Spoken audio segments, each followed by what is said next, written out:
पर आकर्षित करना चाहता हूँ। निपुण असेसमेंट टेस्ट जो हमारा इस महीने होने वाला है उसके बारे में हम थोड़ी सी चर्चा करेंगे। तो सबसे पहले हमारा निपुण असेसमेंट टेस्ट 25 से 30 के बीच में किया जाएगा। इसकी जल्द आप सभी को सूचना मिल जाएगी। अभी तक हमारा 18 से 26 था, 18 से 23 था, पर क्योंकि हमारे यूपी में थोड़ी इलेक्शंस हैं इसकी वजह से 25 से 30 कर दिया गया है डेट। जल्दी आप सभी साथियों को इसका पत्र भी प्राप्त हो जाएगा। स्केड्यूल कुछ इस हिसाब से रहेगा। इसमें जैसा कि आपको याद होगा पिछले वर्ष भी हमने नैट असेसमेंट कराया था। तो पहले दिन कक्षा 1 से 3 और दूसरे दिवस कक्षा 4 से 8 का आकलन किया जाएगा। पहले दिन आकलन में हमारे शिक्षक बच्चों से आंसर क्वेश्चंस पूछ के उनके आंसर्स ओएमआर पे मार्क करेंगे, और 4 से 8 में सभी छात्र अपने हिसाब से अपना ओएमआर मार्क करेंगे। अगर हम टाइमिंग की बात करें तो सुबह 9:30 से 11:30 बजे कक्षा 1 से 3 का आकलन किया जाएगा, और उसके बाद 1:30 बजे तक स्कैनिंग। और कक्षा 4 से 8 के लिए 9:15 से 11:50 का टाइम किया गया है। 9:15 से 9:30 ताकि बच्चे ओएमआर भर पाएं। 2 घंटे का आकलन, और उसके बाद थोड़ा सा टाइम ताकि बच्चे को एक्स्ट्रा मिल जाए ओएमआर भरने के लिए। और 11:50 से 1:50 तक आप सभी शिक्षक मिलकर ओएमआर का स्कैन कर सकते हैं। जो विषय की अगर हम बात करें तो कक्षा 1 से 3 में हिंदी और गणित विषय का आकलन किया जाएगा। कक्षा 4 से 5 में हिंदी, गणित, अंग्रेजी और ईवीएस विषयों पर आकलन किया जाएगा। और 6 से 8 में इंग्लिश, हिंदी, मैथ, साइंस और सोशल साइंस विषयों पर आकलन किया जाएगा। अगर हम ऐप की बात करें, पिछले वर्ष हमने सरल ऐप का प्रयोग किया था, किंतु परख ऐप का भी आप सभी ने प्रयोग किया था सीस असेसमेंट के दौरान। इस बार हम परख ऐप, क्योंकि वो सबसे अच्छा लगा था, उसे और इम्प्रूव करके हमने लाए हैं, और हेंस जो हमारा नैट आकलन होगा वो परख ऐप के माध्यम से किया जाएगा।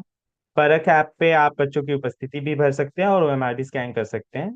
और उसी पे ही आपको स्टूडेंट आईडी और छात्रवार सूची भी दिखाई दे सकती है। यदि किसी शिक्षक को कोई परख ऐप पे समस्या है तो अपने एआरपी, एसआरजी, डीसीटी साथी या विद्या समीक्षा केंद्र से भी संपर्क कर सकते हैं।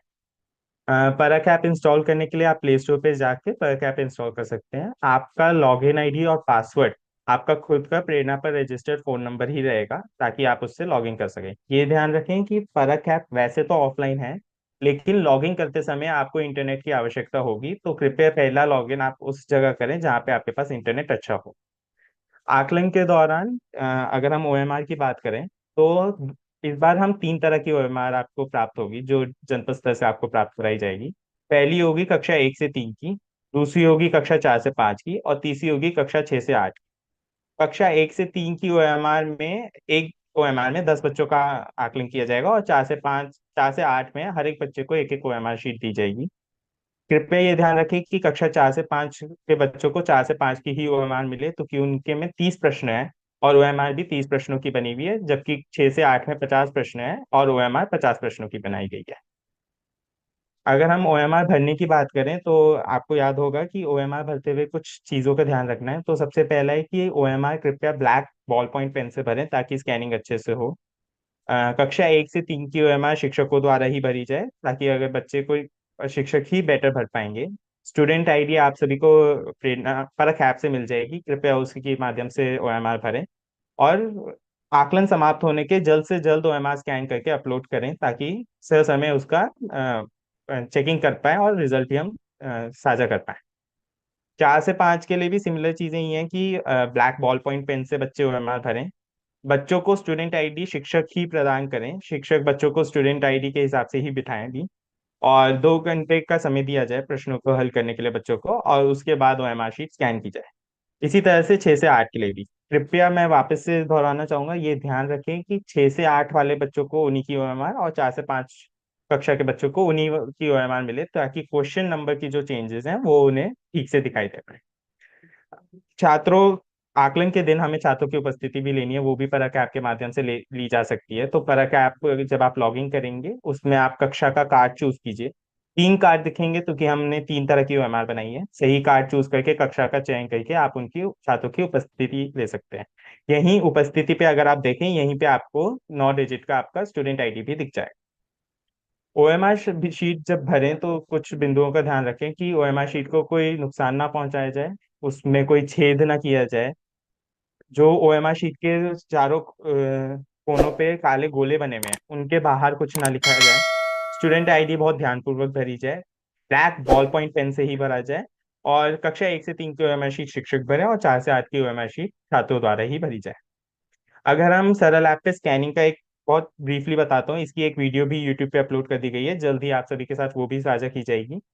स्कैन करने के लिए जब आप कक्षा का चयन करके अटेंडेंस सबमिट करेंगे तो 3 कार्ड दिखेंगे। स्कैन कार्ड का चयन करके आप ओएमआर शीट स्कैन कर सकते हैं। ये ध्यान रखिएगा कि स्क्रीन पे जो आपका लेफ्ट और राइट दिख रहा है वही ओएमआर शीट के लेफ्ट और राइट से समान हो, मतलब जैसे लेफ्ट जहाँ लेफ्ट है वहीं पे ओएमआर शीट का लेफ्ट हो, ताकि स्कैनिंग बहुत अच्छे से हो पाए और आपको ज्यादा मैनुअली करेक्शंस करने की ना पड़े। ओएमआर शीट के ठीक ऊपर थोड़ी सी हाइट पे फोन को रख के स्कैन किया जाए और ओएमआर शीट के चारों गोले ना ढके हों, इसका भी ध्यान रखें। शीट स्कैन होने के बाद एक बार कृपया चेक कर लें कि ओएमआर शीट से मिला के कि सही स्टूडेंट आईडी और सही उत्तर आए हैं। आप चाहें तो शीट आइकन का क्लिक करके ये ऐसे ओएमआर शीट की फोटो भी देख सकते हैं, जिसके माध्यम से आप देख सकते हैं कि क्या सही से स्कैन हुआ है या नहीं हुआ है। और जब आपको लगे कि सब सही से स्कैन हुआ है तो सेव बटन प्रेस करके आप सेव कर सकते हैं। यहाँ तक आप ऐप ऑफलाइन तरीके से यूज कर सकते हैं, सारी सेविंग सब कुछ ऑफलाइन हो सकती है। किंतु यदि आपको वो स्कैन डेटा को सबमिट करना है, सिंक कराना है, हमें परियोजना को भेजना है, उसके लिए आपको इंटरनेट की आवश्यकता होगी। तो जब आपने स्कैन करके सेव कर लिया है, वो अभी आपके फोन में सेव है, आप उसे सिंक करके ही हमें हमारे तक भेजेंगे। यदि उस बीच में आपने ऐप को लॉग डिलीट किया या कुछ किया तो हो सकता है आपका डेटा खो जाए, तो आपको फिर से स्कैनिंग करनी पड़ सकती है। तो कृपया ध्यान दें कि जब आप 5-10 ओएमआर शीट स्कैन कर लें, तुरंत उसी समय सिंक कर लें, ताकि आपको बहुत ज्यादा कार्य पुनः से ना करना पड़े अगर कोई तकनीकी समस्या आती है। सिंक करने के लिए या सबमिट करने के लिए डेटा स्कैन रिपोर्ट पे क्लिक करके सिंक आइकन से आप कर सकते हैं। यदि आपको लगता है कि आपको डेटा चेंज करना है तो डिलीट डेटा कर लीजिए, या अगर आपको डेटा देखना है कि क्या स्कैन हुआ है तो व्यू शीट पे क्लिक करके आप स्कैन कर देख सकते हैं। एक बार सिंक हो गया डेटा तो आप समरी शीट पे जाके ये देख सकते हैं कितने बच्चों का डेटा सिंक हुआ है और कितने बच्चों का स्कैन हुआ है। समरी शीट पे जो ऊपर संख्या दिख रही है, तो टोटल स्टूडेंट्स आपके विद्यालय में कितने छात्र हैं, किस कक्षा में, उसके बाद कितने आए थे, फिर स्कैन में आपको दिखेगा कितने छात्रों का डेटा आपके डिवाइस पे सेव हुआ है। और सिंक का चयन करके आप सिंक में आप देख सकते हैं कितने छात्रों का डेटा आपने परियोजना के साथ साझा कर लिया है और वो अब सेव हो गया है फाइनली। और वही सूचना आप स्टूडेंट वार उसके नीचे देख सकते हैं। परक ऐप में के कुछ इंपॉर्टेंट बिंदु ये हैं कि पहले तो लॉगिन और सिंकिंग के लिए आपको इंटरनेट की आवश्यकता होगी। लॉगिन आईडी आपका फोन नंबर है, वही आपका पासवर्ड भी है। ये ध्यान रखें कि जिस कक्षा का आकलन किया है उसी कक्षा का चयन करके ओएमआर स्कैन कर रहे हैं आप, क्योंकि यदि आपने कक्षा 4 से 8 में कक्षा 4 से 8 4 से 5 का स्कैन करते हुए 6 से 8 की ओएमआर का प्रयोग किया तो वो स्कैन सही से नहीं हो, तो आपको मैनुअली ही करना पड़ेगा। ओएमआर शीट स्कैन होने के बाद देख लें कि डेटा सही से सेव हुआ है, सिंक हुआ है। यदि कोई त्रुटि है तो आप उसे मैन्युअली भी चेंज कर सकते हैं।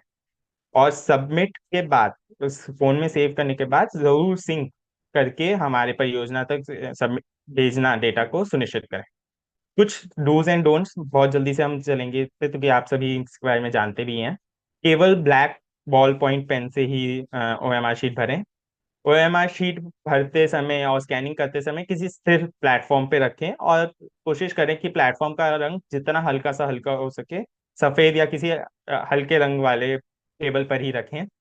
स्कैन ओएमआर शीट भरते समय पूरे गोले भरें, आधे गोले या कोई और निशान ना बनाएं। मान केवल मानकीकृत संख्याओं का ही प्रयोग करें। ये मेनली कक्षा 1 से 3 जब हम स्टूडेंट आईडी भरेंगे किसी भी कक्षा में तब का है, तो मानकीकृत संख्याओं का ही उपयोग किया जाए। ओएमआर शीट को नुकसान ना किया जाए या उसमें छेद ना किए जाएं। ओएमआर शीट के ऊपर फोन रखा जाए थोड़ी सी दूरी पे, ना कि कहीं साइड में रख के स्कैन किया जाए। ओएमआर शीट के चारों गोले ना ढके हुए हों, कोई भी गोला ना ढका हो, जो ऊपर के 4 काले गोले हैं। मल्टीपल ओएमआर शीट अगर होगी तो आपका ठीक से स्कैन नहीं होगा, आपको बार बार मैनुअल करना पड़ेगा, तो कोशिश कीजिए एक समय पे एक ही ओएमआर शीट स्कैन की जाए। अ, अच्छी रोशनी वाले कमरे में स्कैन की जाए और ठीक से फोकस हो ओएमआर शीट पे कैमरे का। यदि आपके कैमरे फोकस में या किसी में दिक्कत आ रही है, आप सेटिंग आपके परख ऐप पे सेटिंग आइकन है, उस पर क्लिक करके आप उसे चेक कर सकते हैं। यदि आपको लगता है कि फ्लैश लाइट से रोशनी बहुत ज्यादा हो रही है तो वो भी सेटिंग आइकन पे जाकर के आप रोक सकते हैं। एक बार जब स्कैन हो जाए तो शीट की फोटो देख लें, यदि वो फोटो सही नहीं है तो मतलब आपका स्कैन सही नहीं हुआ है, आप पुनः उसे स्कैन कर लें। आप कुछ मुख्य दायित्वों पे चर्चा करते हैं। शिक्षकों के लिए सबसे मुख्य दायित्व है कि एक बार वो चेक कर लें कि एक बार यूट्यूब लाइव जो अभी हमारा हो रहा है उसे बार बार देख लें, परख ऐप की ट्रेनिंग वीडियो वगैरह देख लें। एक बार देख लें कि प्रेरणा पोर्टल पर विद्यार्थी का डेटा सही है। 100% विद्यार्थियों की उपस्थिति सुनिश्चित करें, और अगर कोई समस्या आए तो तुरंत एआरपी साथी या किसी अन्य शिक्षक को साथी या विद्या समीक्षा केंद्र से संपर्क करें, ताकि जल्द से जल्द आपकी समस्या का समाधान किया जा सके। एआरपी तरीके से इंस्टॉल करेंगे, किस तरीके से कार्य करेंगे ये देख लेते हैं। आपको अपने फ़ोन के प्ले स्टोर में आना है। यहाँ पर आप सर्च में टाइप करेंगे परख ऐप। तो देखिए परख ऐप आपको यहाँ पर दिखेगा, इस तरीके का ऐप है, इसको आप इंस्टॉल कर लेंगे। मेरे फ़ोन में ऑलरेडी इंस्टॉल है तो यहाँ पर मैं ओपन कर लेता हूँ। इस तरीके का इंटरफेस दिखेगा। तो प्रेरणा पोर्टल पर और जो एमडीएम में आपका पंजीकृत मोबाइल नंबर है वही आपका यूज़र नेम है और वही आपका पासवर्ड है। आप यहाँ पर लॉगिन कर लेंगे। लॉगिन करने के बाद देखिए आपको इस तरीके का इंटरफेस दिखेगा, class 1 to 3, class 4 to 5, class 6 to 8, इस तरीके से इंस्ट्रक्शन दिखेंगे। इंस्ट्रक्शंस को आप देख लेंगे। OMR शीट किस तरीके से आपको स्कैन करनी है, किस तरीके से आपको किन किन चीज़ों को आपको ध्यान रखना है, तो ये इंस्ट्रक्शंस आप यहाँ पर देख लेंगे। अब हम आगे की प्रक्रिया देखते हैं। क्लास 1 to 3 पर आपको क्लिक करना है। यहाँ से सबसे पहले आप सभी कक्षाओं में छात्र संख्या का मिलान कर लेंगे। अब देखिए हमने क्लास 1 ओपन करी है, तो यहाँ पर हम देख लेंगे क्लास 1 में कितने बच्चे हमारे यहाँ पर दिख रहे हैं। तो हमारे यहाँ देखिए यहाँ पर परख ऐप में दिख रहे हैं 13 बच्चे, और हमारी क्लास में और प्रेरणा पोर्टल पर 15 बच्चे पंजीकृत हैं। इसी तरीके से हम क्लास 2 में देख लेंगे। तो सबसे पहले हमें क्या करना है, क्लास वाइज छात्र संख्या का मिलान कर लेना है। अब देखिए प्रेरणा पोर्टल पर आप किस तरीके से छात्र संख्या देखेंगे ये हम देख लेते हैं। प्रेरणा पोर्टल को आपको लॉगिन कर लेना है। लॉगिन करने के बाद यहाँ लर्निंग आउटकम ऑप्शन आपको दिखेगा। यहाँ पर आपको स्टूडेंट रजिस्ट्रेशन एनालिटिक्स ऑप्शन दिखेगा, उस पर आपको क्लिक कर देना है। तो यहाँ पर आपको क्लास वाइज छात्र संख्या दिखने लग जाएगी। अब ये छात्र संख्या का मिलान आपको परख ऐप पर कर लेना है कि क्लास वाइज यही छात्र संख्या वहाँ पर दिख रही है या नहीं दिख रही। अगर नहीं दिखती है तो अभी आपको परेशान नहीं होना है, एग्ज़ाम से पहले डाटा अपडेट हो जाएगा, तब आपको पूरी छात्र संख्या दिखेगी। अब यहाँ पर देखिए इसी तरीके से क्लास 4th और 5th की छात्र संख्या का आप मिलान कर लेंगे। अगर यहाँ पर कोई अंतर आता है तो आप एक बार ऐप को अनइंस्टॉल करके दोबारा से इंस्टॉल करिए, हो सकता है कि ये छात्र संख्या आपकी सही हो जाए। अगर फिर भी सही नहीं होती है तो इसके लिए आप विद्या समीक्षा केंद्र पर बात कर सकते हैं, वहाँ से आपकी छात्र संख्या अपडेट हो जाएगी। अब हम देखते हैं कि छात्रों को एब्सेंट किस तरीके से मार्क करना है। यहाँ पे आप क्लास सेलेक्ट करेंगे, नेक्स्ट ऑप्शन पर क्लिक कर देंगे, तो बाय डिफ़ॉल्ट सभी छात्रों को प्रेजेंट यहाँ पर दिखाया गया है। तो जो छात्र एब्सेंट हैं आप उनको एब्सेंट मार्क कर देंगे। इस तरीके से आपको स्क्रॉल करना है तो प्रेजेंट से एब्सेंट मार्क हो जाएंगे। नेक्स्ट पे आप क्लिक करेंगे तो यहाँ से आपको स्कैन रिपोर्ट और समरी ऑप्शन दिखेंगे। स्कैन रिपोर्ट ऑप्शन पर क्लिक करके आप स्कैनिंग की रिपोर्ट देख सकते हैं।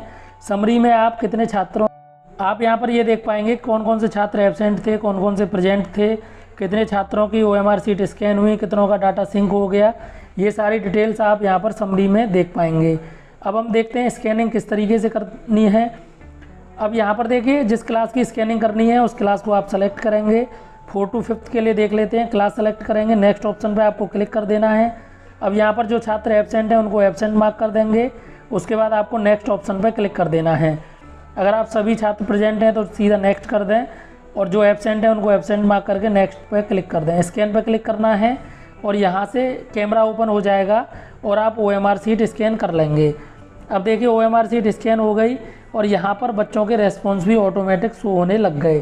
तो ये देखिए ये आइडियल केस है, जब आपकी सारी प्रक्रिया सही रहेगी तो इस तरीके से आपकी OMR शीट स्कैन होंगी। आप सेव ऑप्शन पर क्लिक कर देंगे, स्कैन रिपोर्ट पर क्लिक करेंगे तो यहाँ पर आपको रिपोर्ट दिख जाएगी। यहाँ पर आपको 2 ऑप्शन दिखेंगे, यहाँ से आप डाटा को सिंक कर सकते हैं और बच्चों की OMR शीट आप यहाँ से देख सकते हैं। इस तरीके से आपको OMR शीट दिखेगी। अब यहाँ पर देखिए अगर सिंक करना है तो आपको डाटा सिंक ऑप्शन पर क्लिक कर देना है, डाटा ऑटोमेटिक सर्वर पर चला जाएगा। अब देखिए इसके बाद आपको समरी रिपोर्ट इस तरीके से दिखेगी। यहाँ से आप समरी ऑप्शन पर क्लिक करेंगे तो यहाँ पर देखिए total student 15, present 12, scanned 1, sync 1, आप इस तरीके से यहाँ पर समरी में देख सकते हैं। अब देखिए दूसरी कंडीशन ये रहेगी कि आप OMR शीट को स्कैन कर रहे हैं और वो स्कैन नहीं हो पा रही है। आप क्लास सेलेक्ट करेंगे, नेक्स्ट ऑप्शन पर क्लिक कर देंगे, जो भी बच्चे एब्सेंट हैं उनको एब्सेंट करेंगे, नेक्स्ट ऑप्शन पर क्लिक कर देंगे। और जब आप OMR शीट स्कैन कर रहे हैं तो यहाँ पर OMR शीट स्कैन नहीं हो पा रही है। तब आपको क्या करना है वो कंडीशन हम यहाँ पर देख लेते हैं। स्कैन ऑप्शन पे आप क्लिक करेंगे, कैमरा ओपन हो जाएगा, OMR आप स्कैन करेंगे तो देखिए OMR स्कैन हो जाएगी। अब देखिए OMR स्कैन हो गई, यहाँ पर स्टूडेंट ID भी आ गई, रेस्पॉन्स भी आ गई, लेकिन बच्चे का नाम नहीं आ रहा है। अब हम OMR सीट देखते हैं तो देखिए इसने लिया है 67 और OMR में है 61, तो हम यहाँ पर इसको मैनुअली एडिट कर देंगे। अब यहाँ पर देखिए आप देखेंगे बच्चे का नाम भी आ गया और रेस्पॉन्स भी यहाँ पर दिखने लग गए।